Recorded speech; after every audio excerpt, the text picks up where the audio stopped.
तो देखिए WBJ का काउंसलिंग को लेकर जो न्यू नोटिस जारी हुआ है, ये वाला ये आपने देखे होंगे। इसमें देखो नोटिस में बताया गया इस बार काफ़ी चीज़ें न्यू है।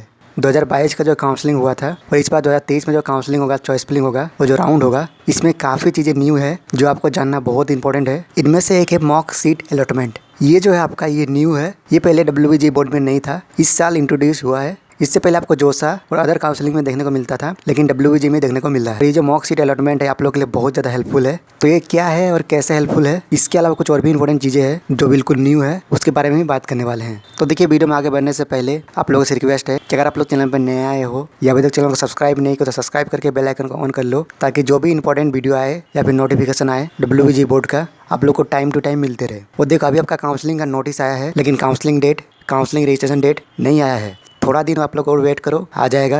और जैसे ही आता है वैसे हम लोग को वीडियो बना के इन्फॉर्मेशन दे दूंगा, ठीक है। और आप लोग हमारा counselling choice filling support join कर लीजिएगा। ओनली 499 रुपीज़ प्राइस है। लिंक आपको डिस्क्रिप्शन में दिया हुआ है, उस पर क्लिक कीजिएगा। वहाँ आपको पेमेंट का ऑप्शन मिलेगा, साथ में आपको हमारा व्हाट्सएप नंबर मिलेगा। पेमेंट करके उसका स्क्रीनशॉट लेके व्हाट्सएप में सेंड कर दीजिएगा। Counselling registration, choice filling, college admission support और first semester exam, decentralise counselling, ये सारा सपोर्ट आपको प्रोवाइड करने वाले हैं ओनली 499 रुपीज़ में। तो यहाँ से आप लोग ज्वाइन कर लीजिएगा, ठीक है। तो देखिए इससे पहले क्या होता था, अगर 2022 की बात करें तो सबसे पहले आपका WBJ का काउंसलिंग का रजिस्ट्रेशन करना होता था। और जैसे आप लोग रजिस्ट्रेशन कर लेते थे उसमें आपका डिटेल फिल करना पड़ता था, एड्रेस, क्वालिफिकेशन डिटेल, और फिर 500 रुपीज़ रजिस्ट्रेशन फ़ी रहता था, उसको पे करना पड़ता था। और रजिस्ट्रेशन कंप्लीट होने के बाद आप लोग चॉइस फिलिंग कर सकते थे। मतलब जैसे आपका रजिस्ट्रेशन कंप्लीट हो गया, फी पेमेंट हो गया, वैसे ही आप लोग चॉइस फिलिंग कर सकते थे। और इसी को बोलते थे राउंड 1। देन फिर आपका जैसे काउंसलिंग कंप्लीट हो जाता था, कुछ दिन बाद आपका राउंड 1 का रिजल्ट आता था और उसमें आपको दिखता था कि कौन सा कॉलेज में आपको कौन सा ब्रांच मिला है। और फिर अगर आप लोग को ओला कॉलेज में ओला ब्रांच पसंद है या फिर आपको उस कॉलेज में ही ब्रांच अपडेट करना है, तो आपको कॉलेज जाना पड़ता था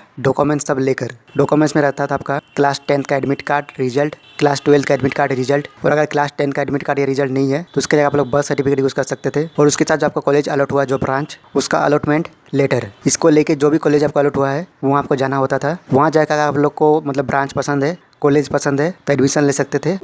वहीं पर अगर आप लोग को कॉलेज पसंद है लेकिन ब्रांच पसंद नहीं है, ब्रांच को आप लोग अपडेट कराना चाहते थे, तो आप लोग को अपडेशन का फॉर्म फिलअप करना पड़ता था। और जिनको कोई भी सीट वगैरह नहीं मिलता था उनको सेकंड राउंड का वेट करना होता था। देन फिर कुछ दिन बाद आपका सेकंड राउंड स्टार्ट होता था और फिर सेकंड राउंड का आपका रिजल्ट आता था। सेकंड राउंड में आपको अलग से चॉइस फिलिंग करना नहीं मिलता था। जो आप लोग राउंड 1 में चॉइस फिलिंग वगैरह किए हो वो सेम चॉइस फिलिंग रहता था सेकंड राउंड के लिए।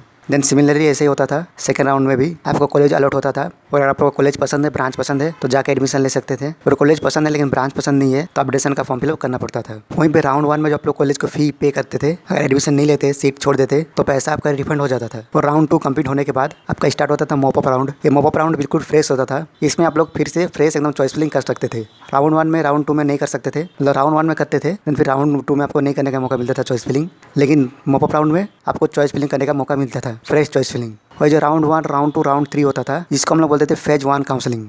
इसमें क्या होता था, WBJ का जो रैंक है उसी के बेस पे फेज 1 का काउंसलिंग होता था। राउंड 1, राउंड 2 एंड राउंड 3 यानी मॉपअप।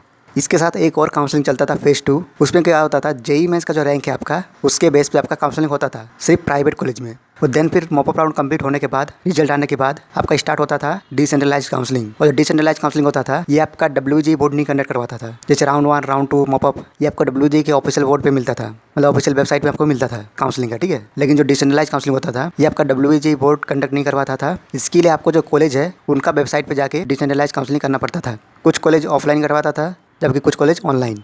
इस साल क्या बदलाव हुआ है, तो इस साल देखो राउंड 1, राउंड 2, मॉपअप, ये तीनों होगा। और ये तीनों राउंड से पहले एक मॉक सीट अलॉटमेंट राउंड होगा। मतलब जैसे आपका रजिस्ट्रेशन कंप्लीट हो गया, चॉइस फिलिंग कर लिए, उसके बाद राउंड 1 नहीं होगा, राउंड 1 बाद में होगा। उससे पहले मॉक सीट अलॉटमेंट राउंड होगा। इसमें आपको सीट तो नहीं मिलेगा, लेकिन इसमें आपको पता चलेगा कि आपने जो चॉइस फिलिंग किया है उसमें से कौन सा कॉलेज का मिलने का कितना ज़्यादा चांस है, कितना ज़्यादा प्रोबेबिलिटी है, आप यहाँ पढ़ सकते हो। उसी के बारे में यहाँ पे डिटेल में लिखा हुआ है। और फिर आप लोग उसको एडिट भी कर सकते हो। जो चॉइस फिलिंग लिस्ट है आपका, आपको पता चल जाएगा कौन कौन सा कॉलेज मिलने वाला है, कौन कौन सा कॉलेज मिलने का चांस है, प्रोबेबिलिटी ज़्यादा है, तो उसको आप लोग मॉडिफाई उसको कर सकते हो। और ये आप लोग के लिए काफ़ी ज़्यादा हेल्पफुल होगा, पहले नहीं था, ये आपका न्यू आया है। देन फिर आपका स्टार्ट होगा राउंड 1, राउंड 2, राउंड 3 यानी मॉपअप। और जैसे एक चीज़ था कि फेज 1 जो हमने बताया, राउंड 1, राउंड 2 और मॉपअप, ये फेज 1 का काउंसलिंग था। इसमें WBJ का रैंक के अकॉर्डिंग काउंसलिंग होता था। एक और काउंसलिंग था फेज 2 जो आपका JEE मेंस के रैंक के अकॉर्डिंग होता था। लेकिन इस बार क्या होगा, फेज 1, फेज 2 एक साथ होगा। आपने सीट देखा होगा, सीट अलॉटमेंट जो लेटर जारी हुआ है उसमें देखिए कुछ सीट जो है JEE मेंस का भी है। अगर आप लोग का JEE मेंस का रैंक है उसके बेस पे भी काउंसलिंग कर सकते हो। WBJ का रैंक है उसके बेस पे भी काउंसलिंग कर सकते हो। अगर WBJ का एग्जाम नहीं दिए हो, खाली JEE मेंस का एग्जाम दिए हो, तो JEE मेंस का जो रैंक है उसके बेस पे भी आप लोग काउंसलिंग कर सकते हो। और WBJ का अगर दिए हो, JEE मेंस का नहीं दिए हो तभी आप लोग WBJ का रैंक के अकॉर्डिंग भी काउंसलिंग कर सकते हो। आपने देखा होगा कि WBJ का रैंक का जो काउंसलिंग है उसमें ज़्यादा सीट है, लेकिन JEE मेंस का जो है उसमें थोड़ा कम सीट है। तो ये दोनों चीज़ काफ़ी न्यू है जो कि प्रीवियस ईयर 2022 में नहीं था, इस साल आया है। जो मॉक सीट अलॉटमेंट है ये आप लोग के लिए काफ़ी ज़्यादा हेल्पफुल है। और आप लोग को काउंसलिंग के टाइम चॉइस फिलिंग में, रजिस्ट्रेशन में या कॉलेज जाने में, विजिट करने में या फिर फर्स्ट सेमेस्टर के एग्जाम में कोई प्रॉब्लम ना हो, आप हमसे जुड़े रहे और आपको जो भी हेल्प चाहिए, डाउट चाहिए, आप हमसे सॉल्व कराना चाहते हैं, हमसे बात करना चाहते हैं, तो आप हमारा काउंसलिंग सपोर्ट ज्वाइन कर लीजिएगा। 499 रुपीज़ प्राइस है। इसमें आपको A to Z सपोर्ट का प्रोवाइड करने वाले हैं।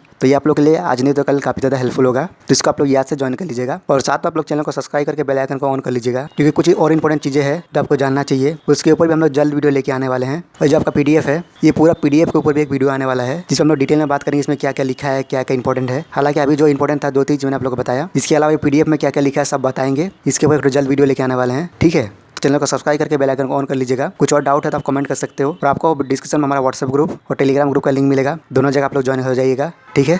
तो चलिए ठीक है, वीडियो कहीं खत्म करते हैं। वीडियो को पूरा देखने के लिए थैंक यू सो मच।